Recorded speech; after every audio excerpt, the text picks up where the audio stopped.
Welcome to Standard 12th, Chapter number 5, Oscillation, Lecture number 1.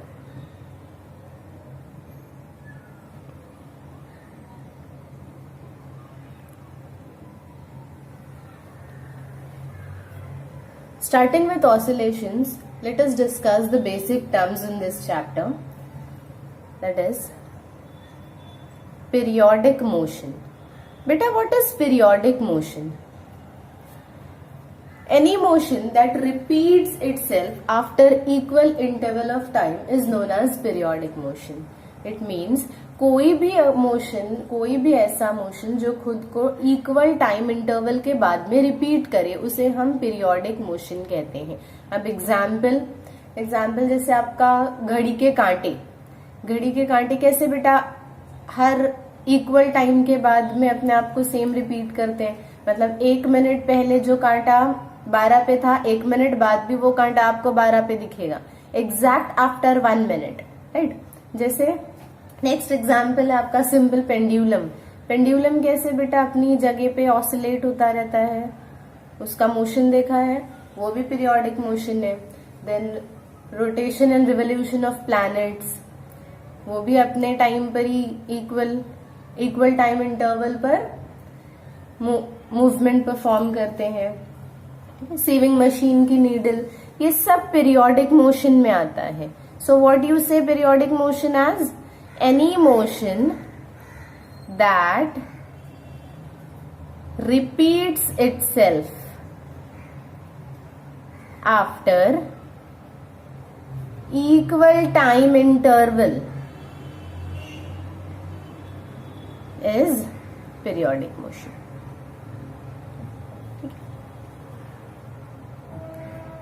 Next term है बेटा oscillatory motion. अब ये oscillatory motion क्या होता है? It is a to and fro periodic motion. What is to and fro periodic motion? Periodic motion तो समझ में आ गया कि क्या है, जो खुद को इक्वल टाइम इंटरवल के बाद रिपीट करे वो पीरियोडिक मोशन है. Now we are saying that oscillatory motion is a to and fro periodic motion. What is to and fro? ये एक पेंडुलम है मेरी, ये पेंडुलम इस तरीके से मूवमेंट करती है, इधर इधर इधर इधर, करेक्ट. इस मोशन को टू एंड फ्रो मोशन कहते हैं. नेक्स्ट, अगर मैंने एक स्प्रिंग मास ऑसिलेटर ले लिया, स्प्रिंग है, स्प्रिंग पे मास अटैच्ड है, तो ये कैसे मोशन परफॉर्म करता है? ऊपर नीचे मीन्स अपनी ही जगह पे मीन पोजीशन के आगे पीछे बार बार घूमना is to and fro motion. झूला झूले, स्विंग, वो कैसे आगे जाता है पीछे आता है, आगे जाता है पीछे आता है, पेंडुलम की तरह, वो भी क्या है? टू एंड फ्रो मोशन है. What it? तो यहाँ पे बेटा आई कैन से कि हर ऑसिलेटरी मोशन पीरियोडिक मोशन होता है, लेकिन हर पीरियोडिक मोशन ऑसिलेटरी मोशन नहीं होता. ठीक है. What statement I can make here? All oscillatory motions are periodic in nature but all periodic motions are not oscillatory. अभी जैसे यही देख लो, पेंडुलम ऑसिलेटरी है लेकिन पीरियोडिक है. क्यों? क्योंकि सारे ऑसिलेटरी मोशन पीरियोडिक होते हैं, correct. Spring mass oscillator oscillatory है, अपनी जगह पे to and fro motion perform कर रहा है, पीरियोडिक भी है, करेक्ट. लेकिन अगर हम पीरियोडिक मोशन की बात करें तो घड़ी के कांटे पीरियोडिक है लेकिन ऑसिलेटरी है क्या? अपनी जगह पे बार बार ऐसे हिलते हैं क्या? नहीं, वो क्या करते हैं? पूरा यूनिफॉर्म सर्क्यूलर मोशन परफॉर्म करते हैं, करेक्ट. उनका मोशन कैसा है? यूनिफॉर्म सर्क्यूलर मोशन जैसा मोशन है, ऑसिलेटरी मोशन नहीं है. देयरफॉर आई कैन से periodic motion is not oscillatory but oscillatory motion is periodic. Okay, समझा इतना? So next is simple harmonic motion.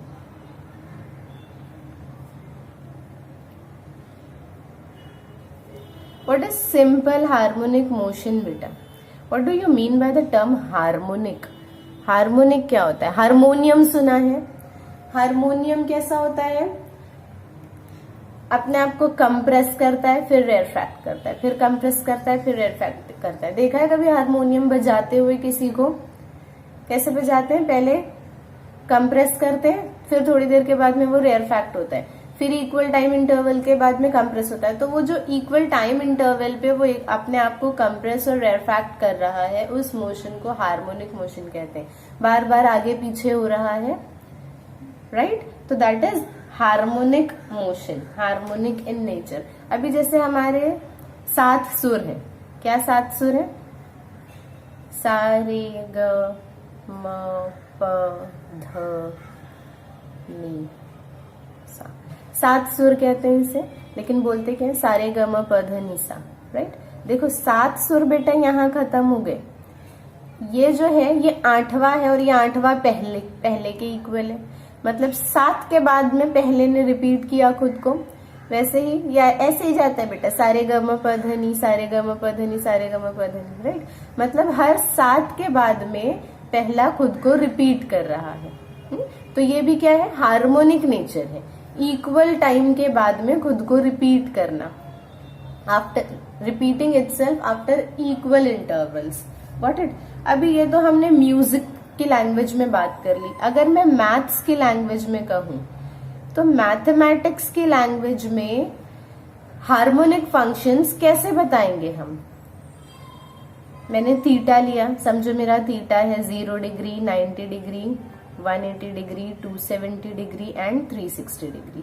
ये भी क्या हो गया बेटा? मैंने 90-90 का इक्वल इंटरवल ले लिया, करेक्ट? अब मैं इसका साइन थीटा निकालूंगी, कॉस थीटा निकालूंगी और टैन थीटा निकालूंगी, ठीक है? तो अगर मैं इसका साइन, कॉस और टैन निकालती हूं तो ये क्या हो जाएगा? साइन 0 क्या होता है? 0, साइन 90 इज 1, 180 इज अगेन 0, -1 0, ठीक है? वैसे ही कॉस क्या होता है? 1 0 -1 0 1, करेक्ट? टैन क्या होता है?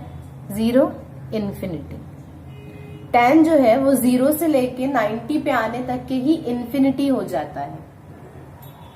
Got it? अब अगर मैं, अब ये देखो बेटा, आपको दिख रहा होगा एक सीक्वेंस 0 1 0 -1 0 1 0 -1, ये ऐसे ही चलता रहेगा 90-90 के गैप पे।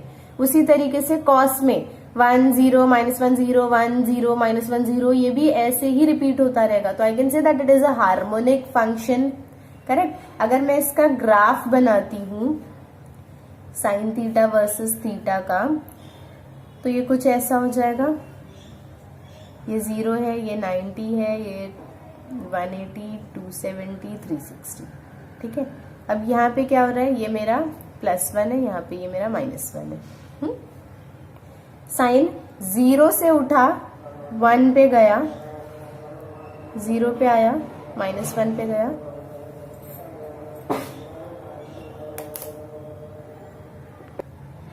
ठीक है? तो ये एक वेव फॉर्म हो गई आपकी। अगर मैं वैसे ही कॉस की वैल्यूज प्लॉट करती हूं तो ये देखो, सेम यहाँ पे मेरा कॉस थीटा प्लॉट कर रही हूं और यहाँ पे मेरा थीटा है। कॉस कहाँ से स्टार्ट हुआ बेटा? 1 से। 1 से 0 पे आया, 0 से -1 पे गया, फिर 0 पे आया, फिर 1 पे गया। ये भी आपको वेव बना के दे रहा है। मतलब ये साइन थीटा, कॉस थीटा आपको कैसे बता रहा है? जैसे आपकी पेंडुलम देखो कैसे जाती है। मैं इसको लेती हूँ राइट एक्सट्रीम, ऊपर वाले को, और नीचे वाले को मैं कहती हूँ लेफ्ट एक्सट्रीम, ठीक है? ये मेरा राइट एक्सट्रीम है, ये मेरा लेफ्ट एक्सट्रीम है। देखो पेंडुलम कैसे जाती है बेटा? यहां से यहां गई राइट एक्सट्रीम पे, फिर मीन पर आई, फिर लेफ्ट एक्सट्रीम पे गई, फिर मीन पर आई, करेक्ट? तो ये कैसे जा रही है? ये मेरी मीन पोजीशन है। मीन से राइट पे, राइट से मीन पे, फिर लेफ्ट पे, फिर मीन पे, फिर राइट पे, राइट? अब यहाँ पे भी देखो, मीन से राइट पे, फिर मीन पे, फिर लेफ्ट पे, फिर मीन पे, वैसे ही है। ये याद रखना, ये जो है ये ग्राफिकल रिप्रेजेंटेशन है, ये पार्टिकल का मोशन नहीं है। It is the representation, graphical representation. It is not the motion of the particle. Motion तो ऐसा है ना, ऐसे ऐसे ऐसे ऐसे अपनी जगह पे, ऐसा थोड़ी है कि पार्टिकल ऐसे ऐसे वेव बना के जा रहा है, पार्टिकल वेव बना के थोड़ी जा रहा है, पार्टिकल तो अपनी जगह पे टू एंड फ्रो मोशन कर रहा है, लेकिन उसका ग्राफिकल रिप्रेजेंटेशन हम यहाँ पे बता रहे हैं कि वो मीन से राइट पे, फिर मीन पे, फिर लेफ्ट पे, फिर मीन पे, वैसे जा रहा है। आया समझ में? इसमें डाउट? अगर टैन की बात करें बेटा, तो टैन हार्मोनिक फंक्शन ही नहीं है, ये तो जीरो से फिर डायरेक्ट इन्फिनिटी हो गया, it is not the harmonic function. ठीक है, तो हार्मोनिक मोशन के लिए हम आगे जो भी पढ़ेंगे वो साइन और कॉस के टर्म्स में पढ़ेंगे। जो भी डेरिवेशंस आएंगी हमारी वो साइन और कॉस के टर्म्स में रहेंगी। अभी देखो, मैं आपको एक एग्जाम्पल और बताती हूँ। आप लोगों ने ईसीजी रिपोर्ट्स देखी, हार्ट बीट रिकॉर्ड करते हैं हॉस्पिटल वगैरह में, तो कैसे होता है, उसका भी कुछ ऐसा ग्राफ बनता है ना, ऊपर नीचे, एकदम पूरा परफेक्टली ऐसा साइन वेव कर्व नहीं होता है, लेकिन ग्राफिकली होता है ना, ऐसे ऊपर नीचे की तरफ, राइट। हार्ट का क्या काम है, हार्ट क्या करता है, हार्ट की ये समझो मीन पोजीशन है, ओके। मीन से रेयरफैक्ट होता है, फिर मीन पे आता है, कंप्रेस होता है, राइट। फिर मीन पे जाता है, रेयरफैक्ट होता है, मीन पे आता है, कंप्रेस होता है, ऐसे ऐसे ऐसे ऐसे करता रहता है, पंपिंग होती रहती है। तो वो सिस्टोलिक और डायस्टोलिक प्रेशर को जब हम रिकॉर्ड करते हैं तो ग्राफ बनता है, और वो ग्राफ कुछ ऐसे ऊपर नीचे होता है, राइट। तो वो तो उसका ग्राफ है, वो उसकी ग्राफिकल रिप्रेजेंटेशन है। आपका हार्ट थोड़ी ऊपर नीचे जाके अपनी जगह से हिल रहा है, हार्ट हिल रहा होता है क्या? नहीं, हार्ट तो सिर्फ पंपिंग कर रहा होता है, उसकी रिप्रेजेंटेशन हम ऐसे बताते हैं। आई बेटा समझ में? तो हार्ट भी क्या है आपका, हार्मोनिक मोशन परफॉर्म कर रहा है। Got it? So, ये तो हो गया आपका mathematical representation and graphical representation के हम कैसे बताएंगे। अब आगे ये SHM की डेफिनेशन क्या है? SHM is simple harmonic motion. SHM is the short form of simple harmonic motion. What is the definition for it? So beta, let us write the definition for SHM. SHM की definition क्या है? To and fro motion along a straight line, to and fro motion along a straight line in which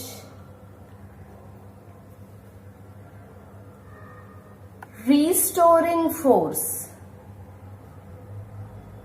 is directly proportional to the displacement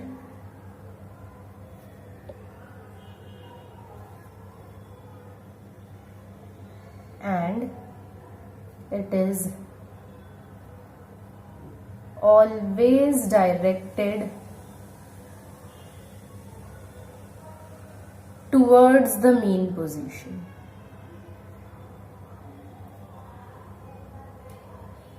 इतनी बड़ी सी definition लिख ली है लेकिन कुछ समझा नहीं, करेक्ट? ठीक है, मत समझो, ग्राफ से डायग्राम से समझते हैं। ओके, डायग्राम से समझ में आ जाएगा। ये देखो,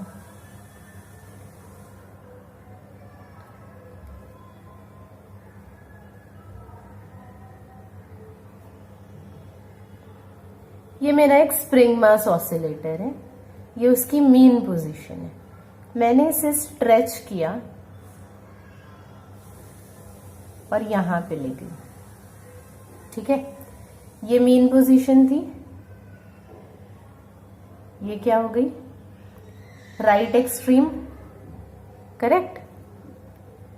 ये राइट एक्सट्रीम हो गया। अब या फिर अगर मैं इसको कंप्रेस कर दूं तो ये कुछ यहां हो जाती, ये उसकी लेफ्ट एक्सट्रीम पोजीशन हो जाती। ओके, अब देखो बेटा, मैंने इसे यहां से पकड़कर यहां खींचा, डिस्प्लेसमेंट क्या हुआ, ये this is the displacement, correct. लेकिन ये पार्टिकल, ये मास क्या यहां पे प्रॉपरली रुकेगा? अगर मैंने इसे यहां पे छोड़ दिया तो ये मास क्या करेगा, पीछे की तरफ वापस जाएगा, राइट। स्प्रिंग है ना, वापस उसको पीछे की तरफ खींचेगी, मतलब ये इस तरफ जाएगा, एक फोर्स उसको अपनी तरफ खींचेगा, डिस्प्लेस मैंने यहां किया, फोर्स उसे यहां खींच रहा है, ठीक है। ये जो जगह थी, ये जो मेन पोजीशन थी, ये इस मास की फेवरेट प्लेस थी, उसको यहां से हटना पसंद नहीं है, इसलिए जैसे ही मैंने उसे यहां से यहां खींचा, वो फोर्स उसको वापस अपनी तरफ खींच रहा था। Got it. सिर्फ इसी केस में नहीं, अगर मैं इसको यहां से कंप्रेस करके यहां लेके जाती, अगर ये डिस्प्लेसमेंट होता तो एक फोर्स उसको यहां से वापस इस तरफ खींच रहा होता, तो वो फोर्स जो पार्टिकल को, जो उस मास को वापस अपनी मीन पोजीशन की तरफ खींचता है, उसे रिस्टोरिंग फोर्स कहते हैं। रिस्टोरिंग का क्या मतलब है बेटा? रिस्टोर करना, मतलब अपनी जगह पे वापस आ जाओ। Got it. जहां थे उधर वापस आ जाओ, दैट इज रिस्टोरिंग। आया समझ में? What is restoring? Restoring force is that force which restores the mass back to its original place, back to its mean position, ठीक है। वो फोर्स जो उस मास को अपनी ओरिजिनल प्लेस पे वापस लाने की कोशिश करता है, उसे रिस्टोरिंग फोर्स कहते हैं। आपने डिस्प्लेसमेंट इस डायरेक्शन में दिया तो रिस्टोरिंग फोर्स ऑपोजिट डायरेक्शन में काम कर रहा था। आपने अगर इस डायरेक्शन में दिया तो रिस्टोरिंग फोर्स इस डायरेक्शन में काम कर रहा था। Got it? Means restoring force is always opposite to the displacement made. इतना समझ में आया? अब देखो बेटा एक चीज और, देख दोनों क्या है बेटा? एक दूसरे का ऑपोजिट है। अब अगर मैं आपसे ये कहूं कि मैं इसको थोड़ा सा खींचूंगी, अगर मैंने इस मास को थोड़ा सा डिस्प्लेस किया, तो ये फोर्स भी कम लगेगा जो उसको पीछे लाने की कोशिश करेगा, रिस्टोरिंग फोर्स भी कम रिक्वायर्ड होगा। लेकिन अगर मैं उसको एक्सट्रीम पर ले गई, ठीक है, और एक्सट्रीम पे ले जाके छोड़ा, तो वहां से यहां लाने के लिए फोर्स ज्यादा लगेगा। मींस जितना डिस्प्लेसमेंट उतना ज्यादा force. We can say that this restoring force is directly proportional to the displacement. जितना तुम डिस्प्लेस कर रहे हो उतना ज्यादा रिस्टोरिंग फोर्स।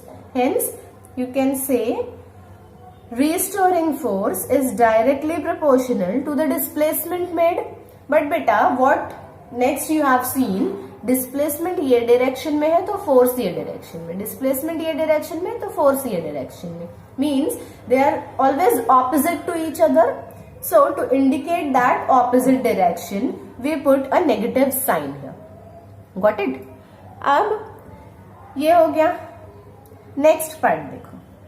अब आप बोलोगे कि यहां पे से तो हमने इसे डिस्प्लेस किया, ये पार्टिकल इधर भी आया क्योंकि रिस्टोरिंग फोर्स उसे मीन पोजीशन पे लाना चाहता है, लेकिन वो मीन पोजीशन पे आके रुकता ही नहीं है. ऐसा क्यों? तो बेटा the mass is having a quantity known as inertia. Inertia क्या कहता है? इनर्शिया कहता है चलती हुई चीज है तो चलती रहे, रुकी हुई चीज है तो रुकी रहे. Got it?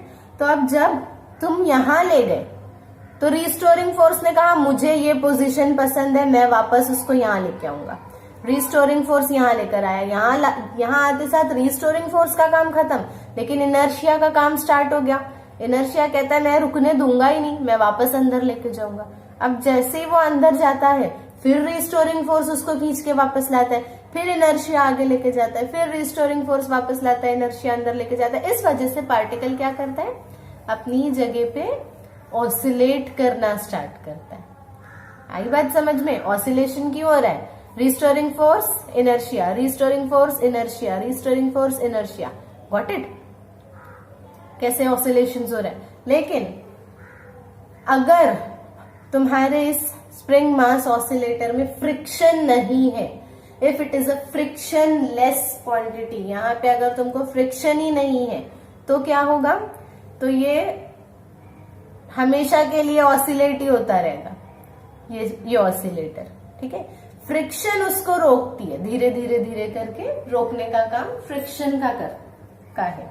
अब यहां देखो हमने क्या लिखा? F R that is restoring force is directly proportional to the magnitude of the displacement. अब प्रोपोर्शनैलिटी की साइन हटेगी तो एक कांस्टेंट आता है बेटा, and that constant is K. Minus X वैसे ही। So what is this, F R is equal to minus के X, that is F is equal to minus के X, restoring force is equal to minus के x, F is equal to minus के x, F is equal to minus के x. ये याद रखना है, ठीक है। ये आपके एसएचएम का आइडेंटिटी कार्ड है।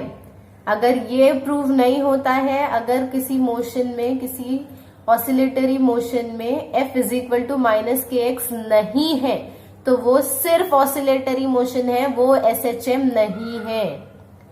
एसएचएम होने के लिए F is equal to minus के एक्स होना कंपल्सरी है।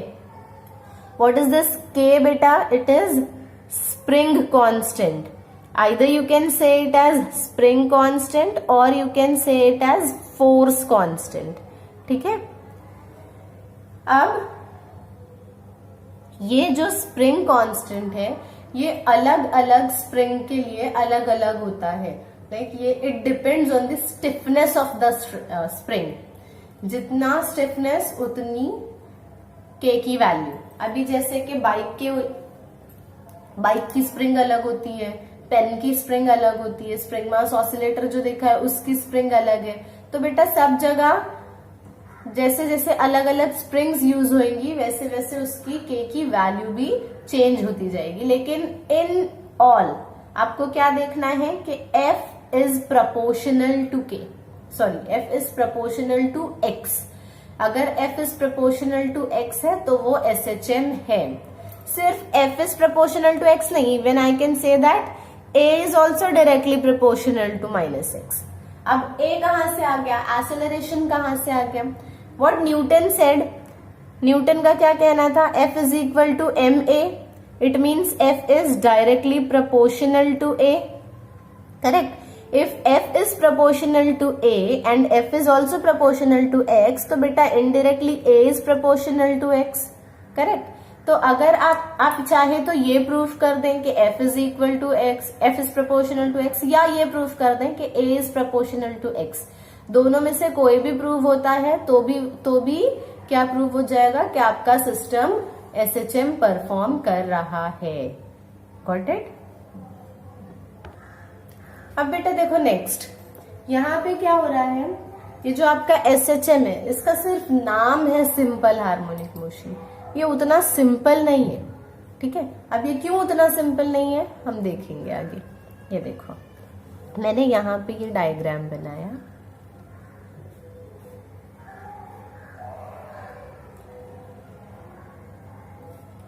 ये मेरा स्प्रिंग मास ऑसिलेटर है, मैंने इसे एक्सटेंड किया।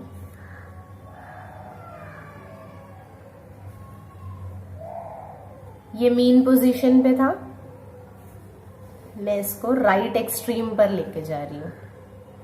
एक्सट्रीम पे भी लेके जा सकते हो, दोनों एक दूसरे का रेप्लिका है, कोई फर्क नहीं पड़ता। जो चीज मैं यहाँ बता रही हूँ वो चीज आप यहाँ पे भी बता सकते हो। मैंने राइट साइड कंसिडर किया। अब यहाँ देखो बेटा, इधर पर है तो यहाँ तो डिस्प्लेसमेंट हुई ही नहीं, पार्टिकल तो अपनी फेवरेट पोजीशन पे है, अभी तक के हमने उसे डिस्प्लेस नहीं किया, तो x क्या होगा, 0, राइट। अगर x 0 है तो रिस्टोरिंग फोर्स भी 0 होगा, कोई फोर्स नहीं लगा, करेक्ट। A भी 0 हो जाएगा। अब वही चीज यहां देखो, यहां पे डिस्प्लेसमेंट क्या है, मैक्सिमम है, डिस्प्लेसमेंट मैक्सिमम है, रिस्टोरिंग फोर्स भी मैक्सिमम होगा और एक्सेलरेशन भी मैक्सिमम हो जाएगा, करेक्ट। यहां पे आने के बाद जब मैंने मास को यहां से यहां पे खींचा, इधर आने के बाद वो स्टॉप हो जाता है, क्योंकि अब इससे आगे वो जा नहीं सकता, वो अपनी एक्सट्रीम पोजीशन पर है। यहां पर आके रुक गया, उसके बाद वो वापस पलट रहा है। बेटा तो इस पॉइंट पे उसकी वेलोसिटी क्या है, 0, राइट। इस पॉइंट पे 0 है क्योंकि यहां पे वो रुक गया। रुकने के बाद वो यहां से इधर वापस पलटा, लेकिन यहां के थोड़ी रुकता है, यहां तो वो अंदर चला जाता है, करेक्ट। तो यहां पे उसकी वेलोसिटी क्या है, मैक्सिमम, ओके। यहां पोटेंशियल एनर्जी मैक्सिमम होती है, बट यहां पोटेंशियल एनर्जी 0 होती है। यहाँ पे काइनेटिक एनर्जी 0 होती है। क्यों? क्योंकि काइनेटिक एनर्जी का फॉर्मूला क्या है? Half mv²। v 0 है तो काइनेटिक एनर्जी भी 0 होगी। बट यहाँ पे काइनेटिक एनर्जी क्या है? मैक्सिमम। क्यों? क्योंकि v मैक्सिमम है। अब ये चीज दिखाई दे रही है आपको? दोनों पॉइंट पे सारे फंक्शंस अलग अलग हैं, कुछ भी सेम नहीं है। दोनों भी पॉइंट के सारे फंक्शंस अलग अलग हैं। Got it? सिर्फ यही 2 पॉइंट की बात नहीं है बेटा, आप पूरे इसमें कोई भी, यानी जितना वो ऑसिलेट कर रहा है, यहाँ लेफ्ट एक्सट्रीम पे भी जो जाएगा, लेफ्ट एक्सट्रीम से राइट एक्सट्रीम तक में जितने पॉइंट्स आ रहे हैं, हर पॉइंट पे हर फंक्शन की वैल्यू अलग अलग अलग अलग रहेगी। तो हम ऐसे सिस्टम को कैसे पढ़ें जो हर पॉइंट पे वैल्यूज चेंज हो जाती है जिसकी? तो ये तो डिफिकल्ट हो गया, कितना कॉम्प्लिकेटेड हो गया हमारे लिए। भाई कैसे पढ़ेंगे? सब अलग अलग हो जा रहा है। तो बेटा साइंटिस्ट ने क्या किया? दे सेड सबसे इजी मोशन आपके लिए यूनिफॉर्म सर्कुलर मोशन है, राइट? यूसीएम हमने 11th में भी पढ़ा है। क्या है यूसीएम? वो मोशन जो सर्कमफेरेंस के अलोंग घूमता है और कांस्टेंट स्पीड में होता है। उसमें तो हर जगह स्पीड कांस्टेंट होती है, करेक्ट? सबसे इजीली हमें पता है यूनिफॉर्म सर्कुलर मोशन में v is equal to R omega हर जगह, a is equal to acceleration क्या हो जाता है? आर अल्फा सब जगह, करेक्ट? सो वो तो हमें पता है, उसके बारे में हमें सब पता होता है। क्यों? क्योंकि वो तो इजीएस्ट मोशन है हमारे सिलेबस का। तो साइंटिस्ट ने कहा ठीक है, आपको यूसीएम आता है तो हम एसएचएम पढ़ा देंगे आपको। हम एसएचएम आपको यूसीएम की भाषा में पढ़ाएंगे।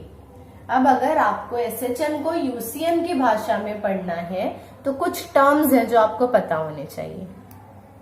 पहला term amplitude. What is an amplitude? This is my mean position, this is my right extreme, this is my left extreme. Particle यहां था, यहां से यहां पर गया, अब इसके आगे नहीं जा रहा है, अब यहां से वो वापस यहां पलट रहा है, फिर इधर जाएगा, फिर वहां से वापस यहां पलटेगा। Got it? तो मीन पोजीशन से जितना ज्यादा वो डिस्प्लेस हो पाया यहां तक, ये उसकी मैक्सिमम लिमिट थी। तो ये जो मैक्सिमम डिस्प्लेसमेंट है वो एम्पलीट्यूड है, क्योंकि अब इसके आगे वो गया नहीं, वापस आ गया। यहाँ पे आने के बाद फिर मीन पोजीशन पे था, मीन पोजीशन से वापस वो इस तरफ गया, अब वो इससे आगे नहीं जा पाया, वापस पलट के आ गया। तो ये डिस्प्लेसमेंट भी क्या है? एम्पलीट्यूड। तो बेटा एम्पलीट्यूड क्या होता है? What is amplitude? It is the maximum displacement, maximum displacement of a particle from its mean position. Mean position से पार्टिकल का मैक्सिमम डिस्प्लेसमेंट एम्पलीट्यूड कहलाता है।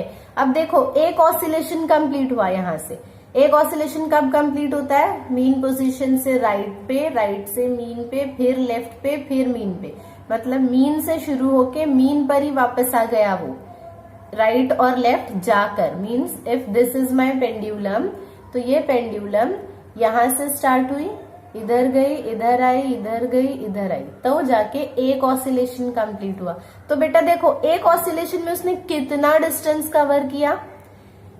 1a, 2a, 3a, 4a, right? मतलब distance covered in one oscillation कितना हो रहा है? 4 times the amplitude. लेकिन बेटा अगर मैं डिस्प्लेसमेंट की बात करूं तो डिस्प्लेसमेंट कितना है? It is 0। How 0? Displacement requires direction ना, it is a vector quantity. तुम यहां से राइट में गए तो तुम पॉजिटिव डायरेक्शन में जा रहे थे, तो वो क्या हो गया? +a। फिर यहां से तुम लेफ्ट में आए तो वो नेगेटिव डायरेक्शन है, तो बेटा -a हो जाएगा। अगेन तुम यहां से लेफ्ट में गए तो वो -a है, फिर तुम वहां से पलट के वापस आए तो वो +a हो गया। +a -a cancel, +a -a cancel, आ गया 0। Correct. Distance covered is 4a but displacement covered is 0. Got it. लेकिन एम्पलीट्यूड क्या होता है? Maximum displacement from the mean position. Mean position से जितना ज्यादा वो डिस्प्लेस हो पाया वही उसकी एम्पलीट्यूड है. Now next we come to period. What is a period बेटा? हमने नॉर्मली स्कूल कॉलेजेस में सुना है पीरियड क्या होता है. 30 मिनट्स का एक पीरियड होता था स्कूल में. 30 मिनट्स खत्म, एक पीरियड खत्म, एक टीचर चली गई, उनका लेक्चर कंप्लीट हो गया. करेक्ट. तो वो एक लेक्चर जितने टाइम में कंप्लीट हुआ था वो पीरियड था. उसी तरीके से यहाँ पे जितने टाइम में एक ऑसिलेशन कंप्लीट हो रहा है. एक ऑसिलेशन का क्या मतलब बेटा? ये जो 4a डिस्टेंस था, यहां से यहां, यहां से यहां, यहां से इधर, फिर इधर से इधर. Got it. ये जो पूरा एक ऑसिलेशन जितने टाइम में कंप्लीट होगा उस टाइम को टाइम पीरियड कहते हैं, पीरियोडिक टाइम कहते हैं या पीरियड कहते हैं. Got it. तीनों भी एक ही चीज है. Time period, periodic time and period. Got it. एक ऑसिलेशन कंप्लीट करने के लिए जितना टाइम लग रहा है that is your period. Time taken to complete one oscillation is known as period. Time taken to complete one oscillation is known as period. It is denoted by capital T. Time period is denoted by capital T. Time period is denoted by capital T. Time is denoted by small t. सिर्फ time की बात करेंगे तो small T लेंगे, time period की बात करेंगे तो कैपिटल टी लेंगे. इस चीजों को ध्यान में रखो. Got it? Next comes frequency. Denoted by n. What is frequency? It is number of oscillations per unit time. What does it means? एक सेकेंड में आपका पार्टिकल कितनी बार ऑसिलेट हो रहा है that is known as frequency. It means अगर ये पेंडुलम एक सेकेंड में 2 बार ऑसिलेट हो रही है, 2 बार वो यहां से यहां जाके आ रही है एक सेकेंड के अंदर, तो वो 2 हर्ट्ज उसकी फ्रीक्वेंसी हो गई. Got it. अगर कोई चीज एक सेकेंड में 4 बार रिपीट कर रही है खुद को तो 4 हर्ट्ज उसकी फ्रीक्वेंसी हो गई. आया समझ में बेटा? फ्रीक्वेंसी और पीरियड एक दूसरे का रेसिप्रोकल है. व्हाट आई से, n is equal to 1/t. ये दोनों एक दूसरे का ऑपोजिट है. मीन्स अगर मेरा पार्टिकल एक सेकेंड में 2 बार ऑसिलेट कर रहा है, ठीक है, अगर 2 हर्ट्ज उसकी फ्रीक्वेंसी है तो मतलब एक ऑसिलेशन वो कितने टाइम में कर रहा होगा? अगर एक सेकेंड में 2 बार कर रहा है तो एक बार कितने में करेगा? आधे सेकेंड में. हाफ सेकेंड हो गया 1/2. राइट. बिकॉज क्योंकि फ्रीक्वेंसी हमने 2 हर्ट्ज लिए तो ये 1/t हो जाएगा बेटा. t यहां गया, 2 इधर आ जाएगा. What will happen? t is equal to 1/2. मतलब टाइम पीरियड क्या हो गया? 1/2 सेकेंड्स, मतलब हाफ सेकेंड्स. आया समझ में? कोई डाउट है? इतना याद रखना है, फ्रीक्वेंसी और पीरियड एक दूसरे का रेसिप्रोकल है. आई बात समझ? अभी हमने ये सब देख लिया, हमने बेसिक टर्म्स पढ़ लिए. अब हम देखेंगे, जैसा मैंने यहाँ कहा कि एसएचएम को हम यूसीएम की भाषा में पढ़ेंगे. तो कैसे पढ़ेंगे? वो भाषा भी तो पता होनी चाहिए. हम देखेंगे पहले कि SHM is a projection of UCM. So what is SHM? It is a projection of UCM. अब how SHM is a projection of UCM बेटा? देखो यहाँ पे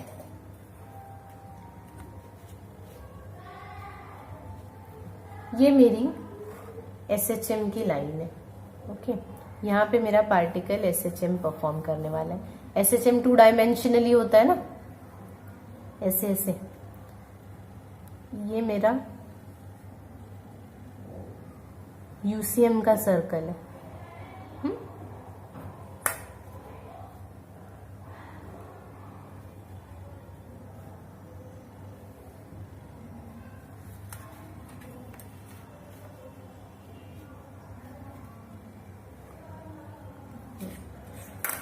This is my right extreme position.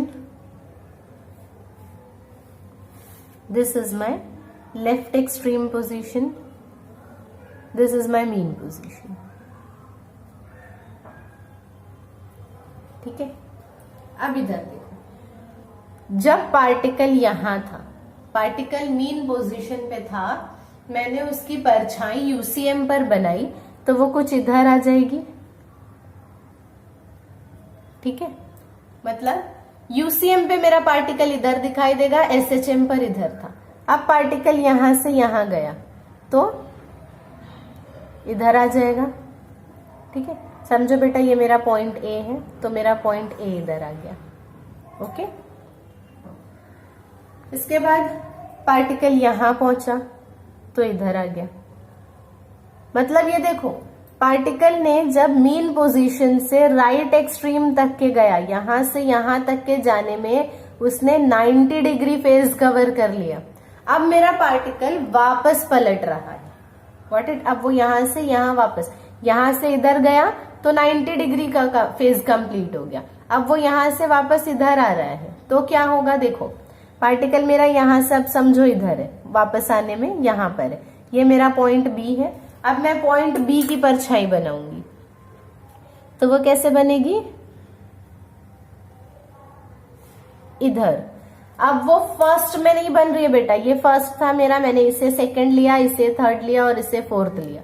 ठीक है, अब वो मेरा फर्स्ट में नहीं, अब वो मेरा सेकंड में बनेगा। क्यों, बिकॉज इट इज, देखो ये यहाँ पे इस तरीके से जा रहा था, तो मेरा ये सर्कल भी इस तरीके से जा रहा था। अब मेरा पार्टिकल इस तरीके से इस साइड वापस आ रहा है, मेरा देखो ये सर्कल भी इस साइड वापस आ रहा है।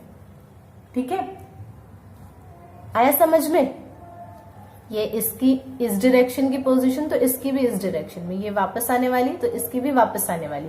ये पहले जब 1A कंप्लीट कर रहा था तब वो ऑलरेडी 90 डिग्री फेज कवर कर चुका था। अब जब वो दोबारा रिटर्न आ रहा होगा तो वो दूसरा 90 पे जा रहा होगा, मतलब वो 180 कंप्लीट कर रहा होगा। Got it. तो जब पार्टिकल यहां है तो प्रोजेक्शन यहां बनेगा। अगर समझो मेरा पार्टिकल यहां होता, ये पॉइंट सी है, तो वो प्रोजेक्शन यहां बनता। ठीक है, आया समझ में। अब मेरा पार्टिकल यहां पे देखो मीन पोजीशन पे वापस आ गया तो इधर आ जाएगा। Got it.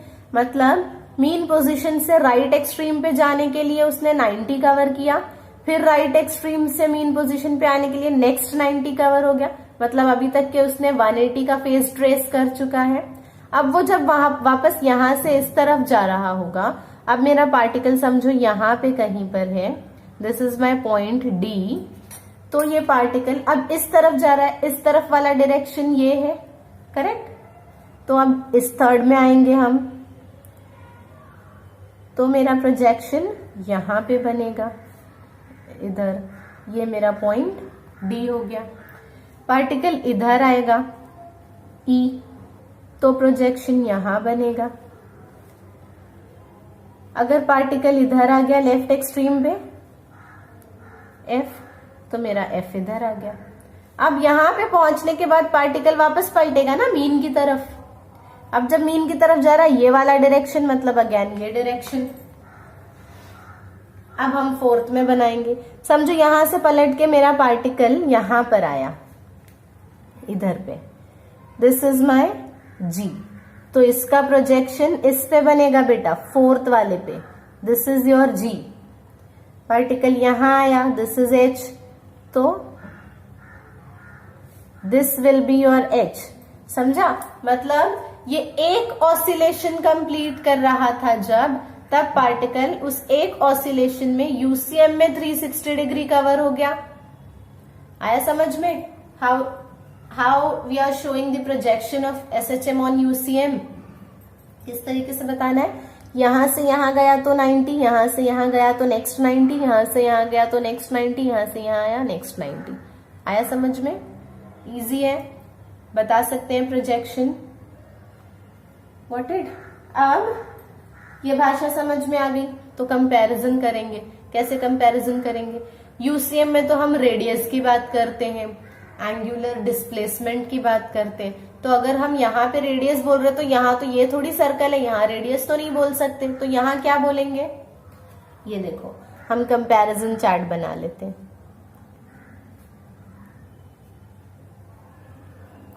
यहाँ पे हम लिखेंगे यूसीएम, यहाँ लिखेंगे एसएचएम। बेटा जो यूसीएम में रेडियस कहलाता है वो एसएचएम में एम्पलीट्यूड होता है। ठीक है, यूसीएम का रेडियस, एसएचएम का एम्पलीट्यूड। देखो यहां से यहां आया पार्टिकल, यहां से जब यहां आया ये एक एम्पलीट्यूड था, राइट। ये एक एम्पलीट्यूड में वो यहां से यहां आ चुका था, रेडियस जितना हिस्सा कवर कर चुका था, करेक्ट। तो यूसीएम में रेडियस, एसएचएम में एम्पलीट्यूड। नेक्स्ट, यहां पे हम जो एंगुलर डिस्प्लेसमेंट कहते हैं, एसएचएम में हम उसे फेज कहते हैं। डिस्प्लेसमेंट थीटा, जो हम यूसीएम में एंगल बताते हैं ना, angle traced by the radius vector, that is phase in SHM. यहां पे जो हम एंगुलर वेलोसिटी कहते हैं, यहां पे हम उसे फ्रीक्वेंसी कहते हैं। ओके, ये चीज ध्यान में रखना है आपको। Radius is amplitude, theta is omega T. Got it. हम आगे जब रेफरेंस सर्कल मेथड पढ़ेंगे तो हमें ये चीज पता होनी चाहिए। Okay, let us deal with reference circle method. बहुत इजी है। रेफरेंस सर्कल मेथड अगर समझ में आ गया बेटा तो आपको डेरिवेशंस आगे बहुत इजीली समझेंगी। देखो एक चीज मैं आपको और बता दूं, अभी ये मेरी पेन है, ठीक है, इसकी परछाई दिख रही है आपको। मैं पेन को सर्कुलर मोशन में घुमाऊंगी, आप बताइएगा परछाई कैसे बन रही है।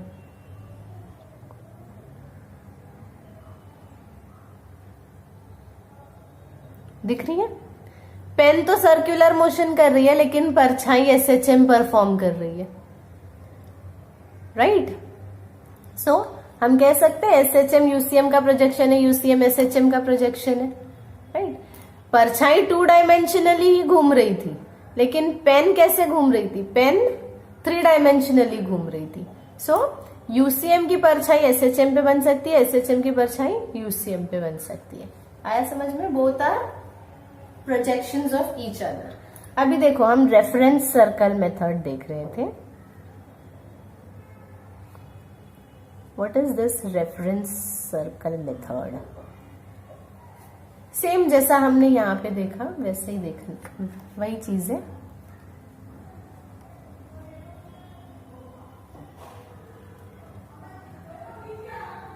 ये है हमारा एसएचएम की लाइन, ये है हमारा यूसीएम का circle. This is my mean position. So यहां से हमने लाइन बना ली।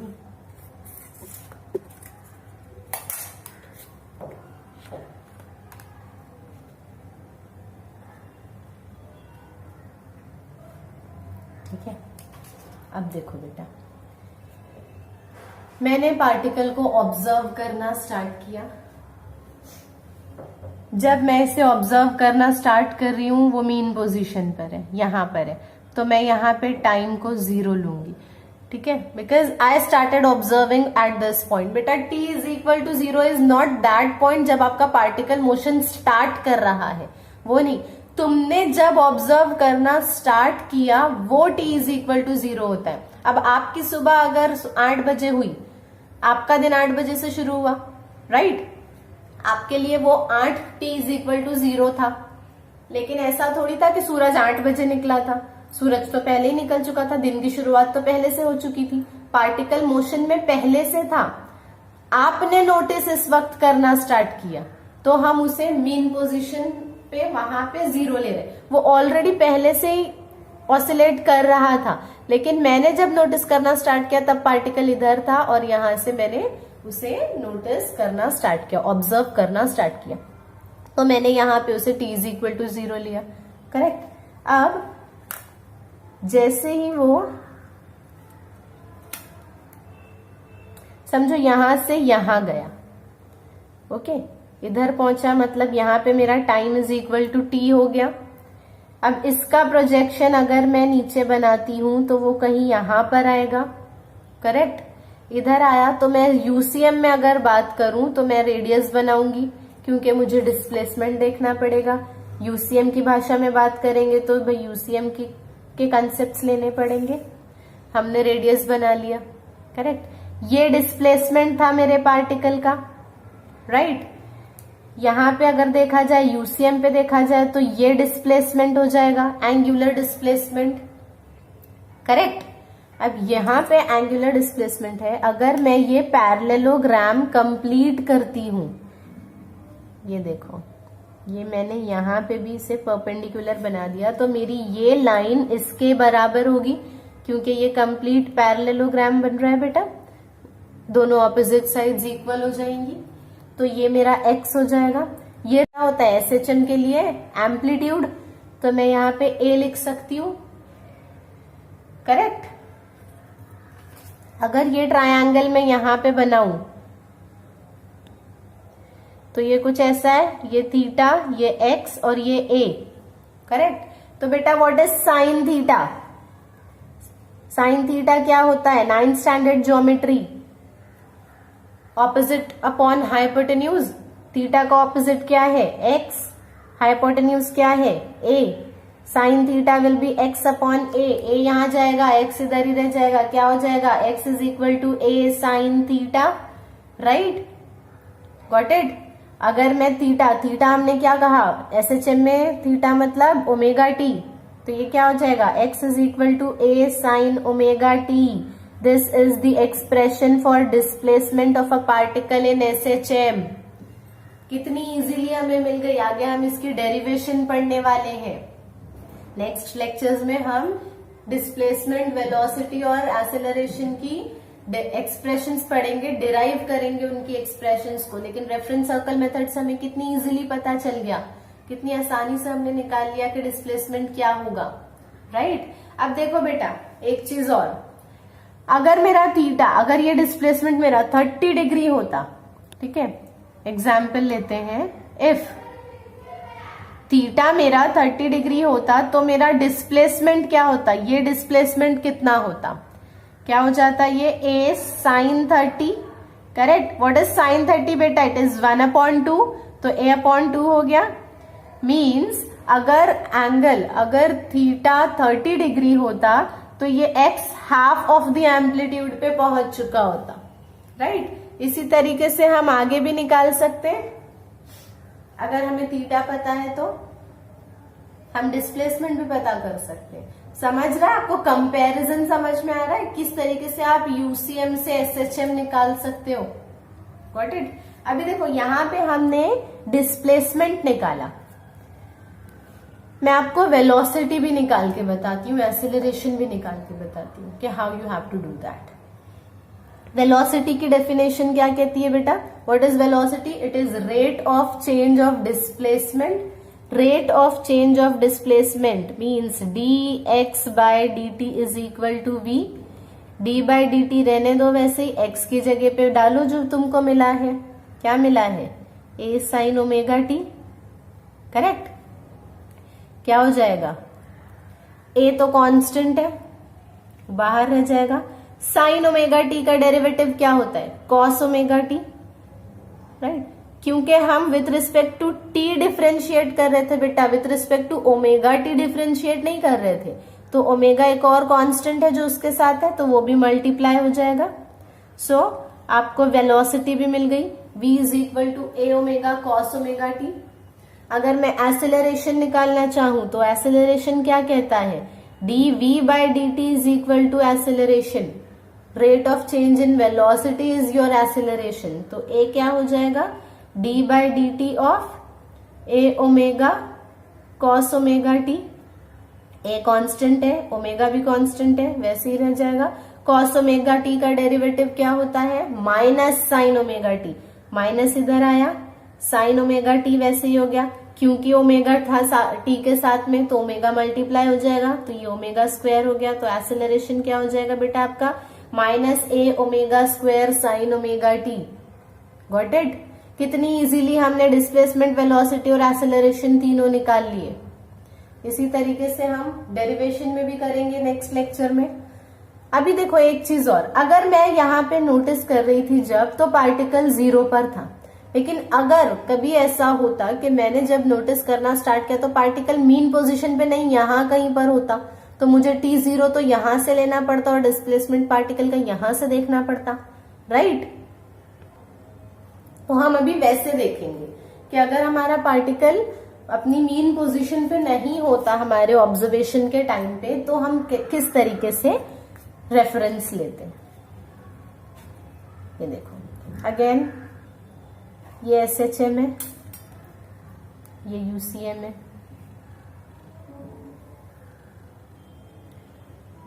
ये मीन पोजीशन है, यहां से हमने ये लाइन ड्रॉ कर ली।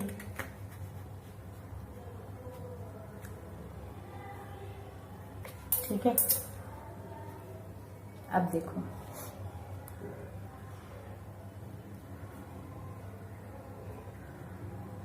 जब मैंने नोटिस करना स्टार्ट किया पार्टिकल यहां था, मीन पोजीशन पे नहीं था, ठीक है, यहां था तो मैं इसको t इज इक्वल टू 0 लूंगी, राइट? ये उसका प्रोजेक्शन हो गया। तो अब मुझे इसको यहाँ पे रेडियस बनाना पड़ेगा ना, क्योंकि मीन पोजीशन तो है नहीं वो। तो ये जो एंगल डेल्टा था, ये आपका मिस्ड आउट एंगल है, ये आपने मिस कर दिया, राइट? ये आपने नोटिस नहीं किया था, लेकिन वो है, डिस्प्लेस तो पार्टिकल हुआ है, मीन पोजीशन से डिस्प्लेसमेंट देखते हैं, करेक्ट? तो उतना पार्टिकल डिस्प्लेस हो चुका था, ये मेरा टाइम 0 था। अब आफ्टर टाइम t मेरा पार्टिकल इधर है, this is my new position of the particle after time t। तो इसकी प्रोजेक्शन कहीं यहां पर आएगी, राइट? तो अब अगर मैं इसका रेडियस बनाऊं तो ये कुछ ऐसे जाएगा, ये मेरा थीटा होगा। थीटा हम कैसे लिखते हैं बेटा, टाइम 0 से टाइम t तक का जो एंगल ट्रेस हुआ वो थीटा, तो ये थीटा हो गया मेरा।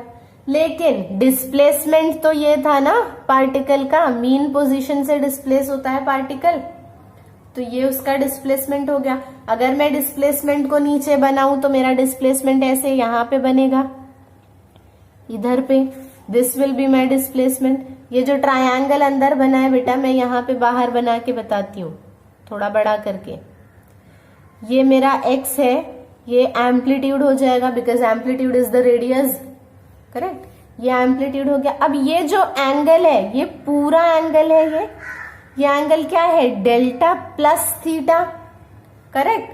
तो अब अगर मैं साइन लूंगी तो डेल्टा प्लस थीटा का साइन लूंगी, साइन थीटा नहीं लेंगे, क्या लेंगे, थीटा प्लस डेल्टा।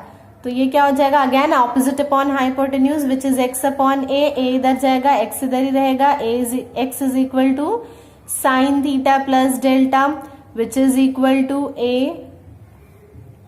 थीटा क्या होता है, omega T plus delta. This is your expression for displacement of a particle in SHM। उसी तरीके से आपको v भी मिलेगा, क्या मिल जाएगा, v a omega cos omega T plus delta, a मिलेगा minus a omega square sine omega T plus delta. Got it? Very much simple. अगर लेक्चर समझ में आया है तो आगे की डेरिवेशन इजी हो जाएंगी। आई बात समझ में? चैप्टर बहुत इजी है, बस समझना है। हमें SHM नहीं समझ आता था, इसलिए हम UCM की भाषा में पढ़ रहे हैं। अभी आप बोलोगे SHM ये तो लीनियर मोशन है, इसमें तो कोई एंगल ही नहीं बनता, आप ओमेगा बता रहे हो, डेल्टा बता रहे हो, थीटा बता रहे हो, कहाँ से आ रहा है ये सब? लीनियर मोशन में तो बनता नहीं है। लीनियर मोशन में कहाँ एंगल हमारे बन रहे हैं? करेक्ट। लेकिन बेटा हमने क्या कहा, हम SHM को UCM की भाषा में पढ़ रहे हैं और UCM में एंगल बनते हैं, इसलिए हम SHM में भी उन्हीं टर्म्स का यूज कर रहे हैं जो हम UCM में करते हैं। आई बात समझ में? इतना क्लियर है? From the next lecture we will start with derivations. Okay, till then bye bye.